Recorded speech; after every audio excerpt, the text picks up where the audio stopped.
जय हिंद दोस्तों, डिस्क्लेमर पढ़ लीजिएगा। मैं सेबी पंजीकृत सलाहकार नहीं हूं दोस्तों। यह वीडियो केवल शैक्षिक और सूचनात्मक उद्देश्य के लिए बनाई गई है।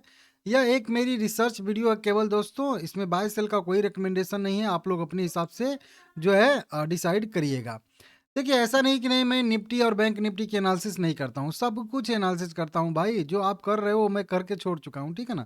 फ्यूचर, ऑप्शन, एफएनओ जो भी है, स्ट्रेटजी सब जो है वो सब कुछ मैं करके छोड़ चुका हूँ, ठीक है ना। क्योंकि मुझे पता है कि क्या करने से वेल्थ बनता है, क्या करने से वेल्थ नहीं मिलता है। नए लोग हैं तो क्या करना चाहिए, मुझे क्या करना चाहिए, आपको क्या करना चाहिए, जो नए लोग हैं उनको क्या करना चाहिए। तो मार्केट को आप स्ट्रेटजी से ही बीट कर सकते हो, नहीं तो ऐसे तो भाई कुछ भी नहीं है, ठीक है ना। अब देखिए, आज बहुत सारे लोग पूछ रहे थे कि मार्केट में बड़ी गिरावट आई है, तो कहाँ तक ये गिरावट रुकेगी? क्या आपका भी कुछ व्यू है? तो बिल्कुल व्यू है। मैं चार्ट ही एनालिसिस करता हूँ, तो चार्ट चाहे निफ्टी का हो, बैंक निफ्टी का हो, या सुज़लोन को हो, या किसी का भी हो, चाहे कमोडिटी का हो, गोल्ड का हो, सिल्वर का हो, किसी का भी हो। मैं तो चार्ट एनालिसिस करता हूँ ना, मैं सुज़लोन को थोड़े एनालिसिस करता हूँ। तो चार्ट एनालिसिस जो मैं करता हूँ, तो मैं किसी की भी एनालिसिस कर सकता हूँ। मैं अपने हिसाब से कहीं से भी सपोर्ट रेजिस्टेंस निकाल सकता हूँ कि ये यहाँ पे है। तो निफ्टी और बैंक निफ्टी में कौन सी बड़ी बात है? इसमें तो और आसानी से रहता है। ये तो स्टॉक भी नहीं है, ये तो इंडेक्स है। इसमें तो और आसानी से पता चल जाता है कहाँ पे सपोर्ट है, कहाँ पे रेजिस्टेंस है, क्योंकि ये स्मूथली भी बिहेवियर दिखाता है। ये सीधा मतलब स्मूथ इसका चार्ट बनता है। ऐसा थोड़े है कि कोई शेयर का अगर आप चार्ट देखोगे तो ऐसे गया, ऐसे ऐसे ऐसे जाके ऐसे आ गया, ऐसे जाके ऐसे ऐसे थोड़े चार्ट बनता है। इसका तो सीधा चार्ट बनेगा एकदम ट्रेंडिंग, ठीक है ना। तो इसमें तो स्मूथ चार्ट बनता है, तो और प्रेडिक्शन करना और बढ़िया हो जाता है, थोड़ा सा आसान हो जाता है। इंडेक्स में कोई भी इंडेक्स हो, आसान हो जाता है, वोलेटाइल ना रहे तो देखिए, इसमें मेरा क्या व्यू है, क्या यहाँ पे और गिरावट कितनी हो सकती है, कितनी नहीं हो सकती है। अभी मैं जब पिछला लाइव किया था तो एक बार बताया था कि 25,500 तक आने की संभावना तो मुझे पहले से ही थी कि अगर यहाँ से थोड़ा-सा सस्टेन करता है तो नीचे की साइड में, मतलब ये वाले टॉप पे, तो वहाँ से जो है 25,500 तक आ सकता है। आप मेरे पिछले लाइव पे थे तो आप लोगों को पता चला होगा। अगर आप लोग कहोगे तो आप यस, नो लिखिए कमेंट बॉक्स में। मैं एक अलग से ही चैनल सोचता हूँ कि बना दूँ कभी-कभी, जिसमें केवल निफ्टी, बैंक निफ्टी, सेंसेक्स इस तरीके से इंडेक्स की एनालिसिस करता रहूँगा। डेली बेसिस पे प्रतिदिन जो है निफ्टी की एनालिसिस वहाँ पे आएगी। तो आप लोग कितने लोग चाहते हो, नहीं चाहते हो, कमेंट करके करके बताइए आप लोग। अब सबसे आप सीधा-सीधा देख लेते हैं कि बड़ा वाला व्यू क्या है मेरा निफ्टी में, कि कहाँ तक है सपोर्ट रेजिस्टेंस, 400-500 पॉइंट ऊपर-नीचे का रेंज, इस तरीके से देख लेते हैं। तो देखिए, मैं कई सारे फिबोनाची आपको दिख ही रहा है लगाया हूँ, और जो मेरे मूविंग एवरेज लगे रहते हैं चार्ट पे वो तो हैं ही जैसे के तैसे। तो अभी उनका भी काम है यहाँ पे, लेकिन फिर भी मैं अपना ओवरऑल व्यू बताता हूँ क्या है। देखिए, सबसे पहले एक लर्निंग आप लोगों को दे दूँ यहाँ पे, कुछ चीज़ सिखा दूँ आप लोगों को, कि जब भी मार्केट में कह लीजिए, निफ्टी में कह लीजिए, या फिर कोई स्टॉक्स में भी कह लीजिए, दोनों में जब भी कोई बड़ी गिरावट आए, अब इसमें 1.25% की गिरावट इंडेक्स के लिए बड़ी गिरावट है। स्टॉक के लिए 5% की भी, किसी स्टॉक के लिए 5% की गिरावट भी बड़ी गिरावट हो सकती है। किसी स्टॉक के लिए 10% की भी गिरावट बड़ी गिरावट हो सकती है। तो एक चीज़, ये मेरा एक पॉइंट नोट करके रख लीजिएगा आप लोग, कि जब भी कहीं पे भी इंडेक्स में या फिर स्टॉक में बड़ी गिरावट वहीं बताया हूँ, किसी के लिए 1% गिरावट बड़ी गिरावट रहेगी, किसी के लिए 10%। तो जब भी कोई बड़ी गिरावट आती है और कहीं पे भी लो बना के मार्केट रिकवरी करता है, या फिर कहीं पे आके जो है कैंडल क्लोज करता है बड़ी गिरावट के साथ, तो वो ही उसका पहला मतलब कह लीजिए सपोर्ट होता है। जैसे कि निफ्टी के केस में अगर हम लोग देखेंगे तो यहाँ पे अभी जो है लगभग 25,100 के आसपास जो है यहाँ पे लो बना के उसी के आसपास टिक रहा है। यहाँ पे देख सकते हो कहाँ तक आया था, 25,170 रुपये लेवल। तो देखिए, मैं राउंड फिगर में ही बात करूंगा डेली चार्ट पे। तो 25,100 के आसपास आके वहाँ से थोड़ा-सा रिकवरी किया है ऊपर की साइड में। तो सबसे पहला तो वही हमारी जो थियरी के हिसाब से है कि 25,100, या राउंड फिगर में 25,000 ही इसको बोल लीजिए, उसमें कौन-सा एक 100 पॉइंट में हम लोगों को क्या हो रहा है, ठीक है ना? तो 25,000 पे ही सबसे पहला एक सपोर्ट है, ठीक है ना? पहला एकदम मेन वाला। अब इसके ऊपर-ऊपर रहेगा तो कोई दिक्कत नहीं है, थोड़ा बहुत ऊपर-नीचे करके यहीं पे सस्टेन करके फिर से रिकवरी आ जाएगी। तो ये पहला भी हो गया। अगर 25,000 का लेवल नीचे ब्रेक होता है और फिर सस्टेन करता है, क्योंकि ध्यान से अगर आप लोग देखोगे तो इसी 25,000 के लेवल पे, मतलब 200 डीएम में मूविंग एवरेज भी है। सिंपल मूविंग एवरेज मैं फॉलो करता हूँ, आप लोगों को पता है। तो अगर 200 डीएम में मूविंग एवरेज के नीचे आके सस्टेन करता है, तो फिर यहाँ से अगला जो सपोर्ट बनेगा इसका 24,800 के आसपास बनेगा। राउंड फिगर ही बोल दे रहा हूँ आप लोगों को, ठीक है ना। 24,800 पे सपोर्ट बनेगा। अब एक चीज ये भी आपको क्वेश्चन आ रहा है कि आपको क्या लगता है कि मैक्सिमम कहाँ तक गिर सकता है, उसके बाद रिकवरी आएगी, फिर उसके बाद नीचे गिरना नहीं चाहिए, ऐसा आप लेवल बताइए। तो वही लेवल मेरे लिए अभी यही है, फिलहाल के लिए तो 24,800 मुझे लग रहा है कि शायद अगर 25,000 का लेवल ब्रेक होगा तो लास्ट लेवल जो मैं बता रहा हूँ 24,800 का बता रहा हूँ, उसके नीचे की संभावना मुझे तो बहुत अभी फिलहाल के लिए कम दिख रही है। वैसे जाने के लिए तो नीचे के और भी मेरे लेवल हैं और उनको रेयर केस में देखेंगे, ठीक है ना? तो अभी के लिए फिलहाल में बड़ा वाला सबसे सपोर्ट समझ के आप लोग चलिए 24,800, जो कि करंट लेवल से अगर हम लोग बात करेंगे यहाँ पे तो करंट लेवल से आएगा लगभग 1.5%। तो आज 1.5% झेले ही हैं, 1.5% और मान के चलिए। तो उतना जो है अभी गिरावट की संभावना है फिलहाल के लिए, ठीक है ना? नहीं तो अगर आप लोग पूछोगे कि और अगर मान लेते हैं बड़ी गिरावट आती है, यूएसए से कुछ बहुत उल्टा सीधा हो जाता है, ऐसे कुछ हो जाता है, यूरोपियन यूनियन यूएसए में कोई जो है ज़्यादा हो जाता है, ग्रीनलैंड लेने के लिए कुछ इधर उधर हो जाता है, तो फिर कहाँ तक का भी है, तो फिर इसको नोट करके चलिए आप लोग 23,600 ये जो जोन बनाया हो ना, ये जोन आप लोगों को यहाँ पे दिख रहा होगा, ये वाला जोन, तो फिर ये वाला बड़ा जोन है, फिर इस जोन के आसपास आएगा और फिर ये जोन जो है आसानी से ब्रेक नहीं होगा, ठीक है ना? ये वाला तो 23,600 से लेके 23,800 का यह जोन है, ठीक है ना? बहुत रेयर केस में, मतलब बहुत अगर ज़्यादा गिरता है तो ये वाला लेवल भी हो गया आप लोगों को, ऊपर के 2 लेवल आप लोगों को बता दिया हूँ, नोट करके आप लोग अच्छे से इसको रख लीजिएगा नीचे की साइड के लिए, ठीक है ना? अब चलिए अगर नहीं होता है 25,000 सस्टेन कर लेता है, मोमेंटम करेगा तो फिर आगे क्या करना होगा? तो मैं बोलूँगा कि तेज़ी के लिए व्यू फिर से अब तभी बदलिएगा आप लोग जब 25,400 के कम से कम ऊपर जाए, 25,400 के कम से कम बोल रहा हूँ। कम से कम इसके ऊपर जब तक न जाए और उसके ऊपर अच्छे से टिके ना, विश्वास न हो जाए आपको, एकदम दिल में अपने खोद-खोद के देख लेना कि विश्वास हो गया कि नहीं हो गया, तब तक आप मानिएगा नहीं कि नहीं ऊपर जाएगा, ठीक है ना? क्योंकि कभी भी थोड़ा-सा ऐसे टुनगा ऊपर दिखा के फिर नीचे चला जाएगा, ठीक है ना? इस तरीके से बता देता हूँ, जैसे यहाँ से थोड़ा-सा गया, ऐसे करके कभी भी चला जाता है, जो पुल बैक हम लोग कहते हैं वो वाला। तो जब तक जाके एक अच्छा-सा 25,400 पे लो बना के अच्छा-सा रिकवरी करना शुरू न कर दे, जो विश्वास वही बोला हूँ कि खोद-खोद के अपने दिल से पूछ लीजिएगा कि हाँ, अब आपको विश्वास हो गया कि नहीं? तब तक मान के चलिएगा कि इसमें गिरावट का ट्रेंड कंटिन्यू रहेगा, ठीक है ना? चलिए ठीक है, सस्टेन भी कर गया 25,400 पे, तो फिर ऊपर जाएगा तो कहाँ पे फिर रुकेगा? अगला रेजिस्टेंस क्या बनेगा? तो अगला रेजिस्टेंस इसका वही बनेगा 26,000 का round figure level. Round figure level है, तो वो मतलब पहला हम लोगों का रेजिस्टेंस यहाँ पे बनेगा। फिर उसके ऊपर से जाके सस्टेन करेगा, तब हम लोगों का जो अगला मतलब कह लीजिए, या जो मेरा कह लीजिए उद्देश्य है, वो आएगा, पहला वाला आएगा 26,700 पे। तो मेरा व्यू यहाँ पे क्लियर रहेगा कि 3 से 6 महीने के अंदर-अंदर या 3 महीने के अंदर ही कह लीजिए, वही कह लीजिए अप्रैल के आसपास तक शायद से 26,700 वाला लेवल लगभग टच कर सकता है।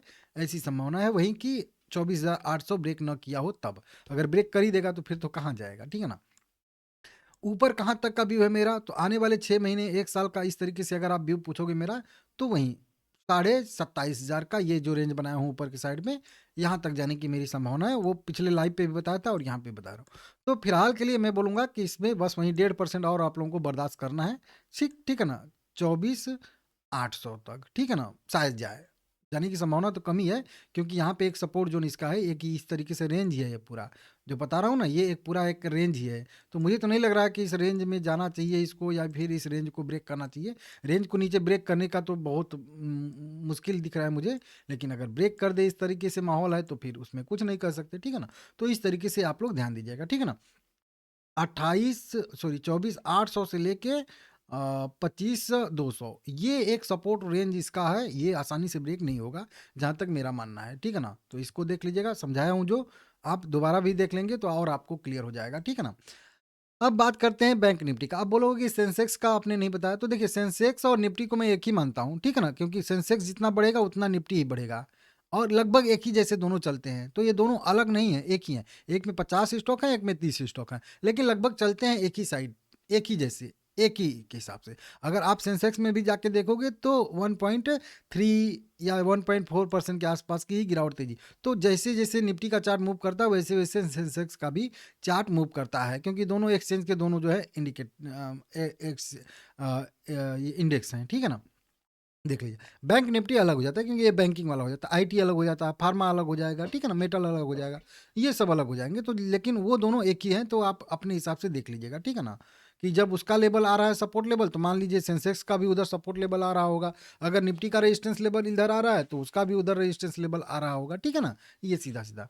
बैंक निफ्टी में क्या मेरा व्यू है, तो बैंक निफ्टी तो सबसे आप लोग टीवी पे भी इस तरीके से भी सुन रहे हो कि निफ्टी का से स्ट्रॉन्ग जो है बैंक निफ्टी का चार्ट है, बिल्कुल एकदम 100% वो लोग भी, क्योंकि देखिए भाई, मैं जब इतना छोटा हो कि मैं अपने आप को एनालिस्ट बोल सकता हूँ, वो लोग टीवी पे बैठे हैं, बहुत सारे एनालिस्ट वैसे भी आते हैं, तो वो लोग भी जो बोल रहे हैं तो वो भी लोग मुझसे तो भाई ज़्यादा एक्सपीरियंस वाले हैं, हर चीज़ जो हैं, तो वो सब लोग सही बोल रहे हैं क्योंकि चार्ट देख के बोल रहे हैं ना, चार्ट पे दिख भी रहा है वो चीज़। बैंक निफ्टी का चार्ट वाक़ई में मजबूत चार्ट है, भले ही बाद में ये गिर जाए निफ्टी से ज़्यादा वो अलग मैटर है।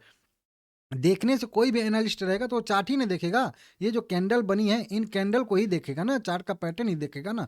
तो वाकई में जो चार्ट बना है, ऐसा नहीं कि बैंक निफ्टी का ही चार्ट स्ट्रॉन्ग है, कई सारे और इंडेक्स का चार्ट बढ़िया है, ठीक है ना, लेकिन निफ्टी बैंक निफ्टी में कंपेयर करेंगे तो बेशक जो है बैंक निफ्टी का चार्ट स्ट्रॉन्ग बना है, और वो आज प्रूव भी हुआ है। देख सकते हो सबसे जो कम गिरने वाला इंडेक्स है आज वो बैंक निफ्टी ही है, समझ रहे हो आप लोग, 0.8%, ठीक है ना, गिरा है। नहीं तो अभी तक इसको क्या होता है कि बीटा अगर हम लोग 1.2 का भी बीटा मान के चलें, जैसे कि निफ्टी का 1% गिरावट आती है तो बैंक निफ्टी में लगभग 1.2 या 1.4 का इसका बीटा ट्रेड करता है, तो मतलब निफ्टी में 1% की गिरावट है तो बैंक निफ्टी में लगभग 1.5% की गिरावट आनी चाहिए लॉजिक के हिसाब से, लेकिन देख सकते हो कितना कम गिरावट आया है, तो ये इसके स्ट्रेंथ को ही बता रहा है। इसमें भी व्यू है, जहाँ पे है वहीं पे सपोर्ट है। सबसे पहला कि जब भी कोई ऐसा दिन हो, इम्पोर्टेंट दिन हो, वहाँ पे लो हाई जो भी बन जाएगा ना, लो बन जाएगा और या फिर टॉप बन जाएगा, वो सबसे इम्पोर्टेंट होता है। कोई जैसे बजट का दिन हो, चाहे कोई अच्छा सा ऐसा दिन हो जो जिस दिन इंतजार हो, मॉनेटरी पॉलिसी का दिन हो, ठीक है ना, उस तरीके से वो सब, वो उस दिन का कैंडल का बहुत महत्व होता है। जैसे आज की कैंडल का महत्व है, तो आज 50 डीएमए पे सपोर्ट भी लिया है और बिल्कुल जहाँ पे है वहीं पे बिल्कुल सपोर्ट चार्ट पे भी वैसे एनालिसिस करने के बाद भी पता चल रहा है कौन सा लेवल है। तो देखिए लगभग इसको राउंड फिगर में 60,000 का ही लेवल कह लीजिए आप लोग, ठीक है ना, और नहीं तो ऐसे कहेंगे तो इसको कह लीजिए इसे, सॉरी 60,000 तो ऊपर है भाई, ज़्यादा है, चलिए ठीक है, इसको कहिए आप लोग 59,200 से लेके 59,400, तो 200 पॉइंट ही है। हालांकि 200 पॉइंट बैंक निफ्टी के लिए कुछ मायने नहीं रखता है, लेकिन ठीक है, मान के चलिए चलिए 59,000 इसको राउंड फिगर में कह लेते हैं, हालांकि है वो भी थोड़ा सा नीचे ही 200 पॉइंट।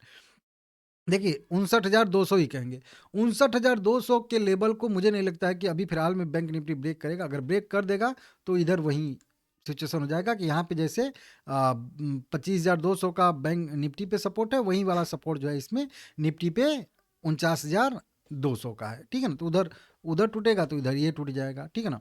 उसके बाद अगला सपोर्ट जो बनेगा बैंक निफ्टी में वो बनेगा 58,400 के आसपास, जो यहाँ से 1000 पॉइंट कह लीजिए नीचे बनेगा। हालांकि ये भी बहुत ज़्यादा नीचे नहीं है, थोड़ा सा ही नीचे है, 1.5% के आसपास। तो उधर निफ्टी में 1.5% का बताया था सपोर्ट ना, वो वाला 24,800, तो इधर ये वाला बैंक निफ्टी पे वही वाला लेवल इधर है, कह लीजिए कि 58,400 पे है। समझ में आ गया दोनों का सपोर्ट, ठीक है ना। पहला पहला अगर बहुत रेयर केस में अगर ज़्यादा गिरावट से गिरावट आती है, जैसे कि निफ्टी में आई थी गिरावट, वैसे अगर इसमें आ रही है और ज़्यादा आती है तो इसमें एक और सपोर्ट बनेगा नीचे के साइड में 57,600 के आसपास। और रेयर केस में अगर जैसे निफ्टी का बताया कि बहुत ही ज़्यादा अगर कोई मतलब हो जाता है ऐसा वैसा चीज़, तो फिर इसका 56,000 का सपोर्ट आप लोग नोट करके रख लीजिएगा, ठीक है ना। तो ये 3-4 सपोर्ट इसमें यहाँ पे बने हुए हैं, देख लीजिएगा। अब चलिए सपोर्ट नहीं ब्रेक हो रहा है, कल से रिकवरी शुरू हो जा रही है, तो आगे क्या, आगे सबसे पहला वाला आप लोग अपना रेजिस्टेंस नोट करके रखिएगा 60,600 पे, ठीक है ना। तो 60,600 पे पहला इसका रेजिस्टेंस बनेगा। अगर ये वाला लेवल ब्रेक होता है तो आने वाले 6 महीने 1 साल के अंदर अंदर आप लोगों को, या फिर 3 महीने भी 3 महीने नहीं, हाँ 3 महीने नहीं, अप्रैल तक भी चाहे तो ये जो है 64-65 हज़ार का लेवल भी यहाँ पे टच कर सकता है, और उसको ऊपर ब्रेक करेगा तो और भी लेवल ऊपर की साइड में ओपन होंगे। तो 2 रेजिस्टेंस ऊपर का आप लोग नोट कर लीजिएगा, 60,000 का, 60,600 और 64,000 का, ठीक है ना, इस तरीके से रहेगा। मेरा मानना यही है कि थोड़ा बहुत अगर निफ्टी ब्रेक करता है तो ये भी गिरावट कर सकता है। तो फिलहाल के लिए जो है आप बड़ा वाला फिलहाल के लिए सपोर्ट 58,400 बैंक निफ्टी का मान के चलिए, और इधर के साइड में जो है आप 24,800 मान के चलिए।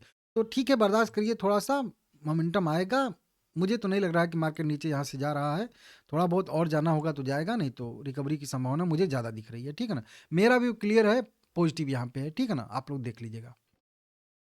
और यहाँ पे भी अगर देखेंगे इंडेक्स के लेवल पे भी, तो देखिए केवल बैंक निफ्टी सबसे कम गिरने वाला यहाँ पे इंडेक्स में सबसे है, ठीक है ना। और उसके बाद सबसे ज़्यादा गिरने वालों में से अगर हम लोग देखेंगे तो देखिए ये सब स्मॉल कैप, देखिए भाई स्मॉल कैप, मिड कैप 50 देखिए 2.5-3% गिरे हैं। रियल्टी तो 5% गिर गया है। उसके बाद मिड कैप का भी देखिए हालत बेकार है, मिड कैप भी 2.5% गिरा है।